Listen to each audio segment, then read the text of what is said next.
Okay, so Persian Lessons, which is like a fairly gripping melodrama. It was going to be Belarus's submission for the Best International Film Oscar.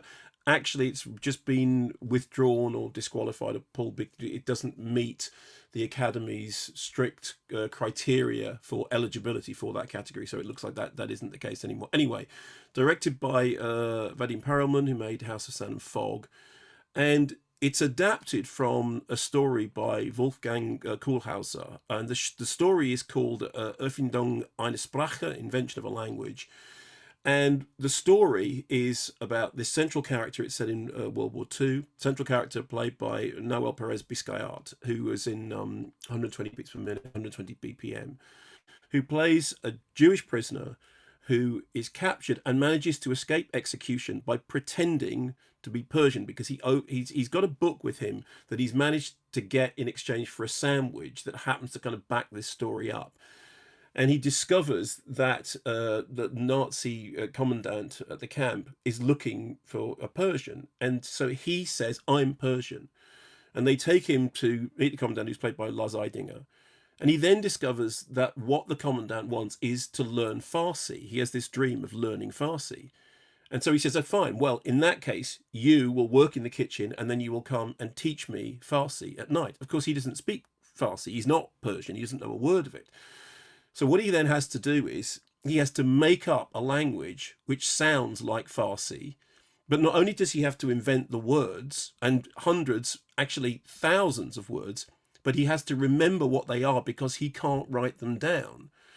And so what you then get is this kind of very strange, it's almost like a theatrical two-hander between these two characters. And a lot of it is about the way in which the language is constructed, and the way in which he starts to construct the language is to connect words to people, to prisoners passing through this hellish camp.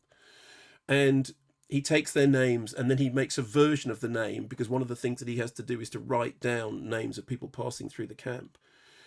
And he then has to use that in order to create this completely artificial language. Now, the thing says at the beginning that it's inspired by a true story. I have to say it has the feeling of theatrical artifice about it. It has the feeling, it kind of feels like a sort of a stagey contrivance. That said, the contrivance works because it is very well played by the two central characters. And what you get, because of the nuance of their performances, is that you do get this real sense of tension about the creation of a language. And in fact, at one, there's this suggestion that there's going to be a dialogue in this non-existent language that has to sound like it is Farsi. And so obviously what it's doing is it's talking about identity. It's talking about the value of naming. In fact, there's a very specific scene, a quite very striking scene, about people are only nameless if you do not name them.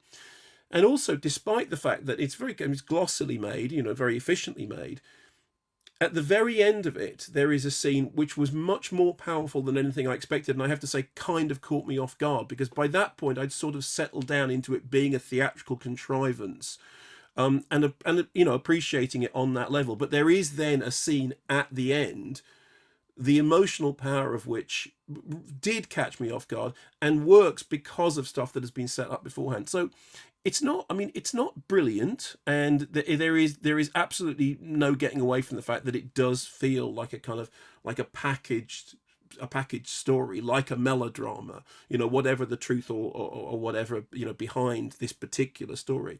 But it is played very well, and those two performances, with the tension between two characters talking in a language which does not exist, actually worked surprisingly well. So it's called Persian Lessons. Again, was going to be a theatrical release. It's on digital platforms now, and it'll be on DVD from the 8th of February.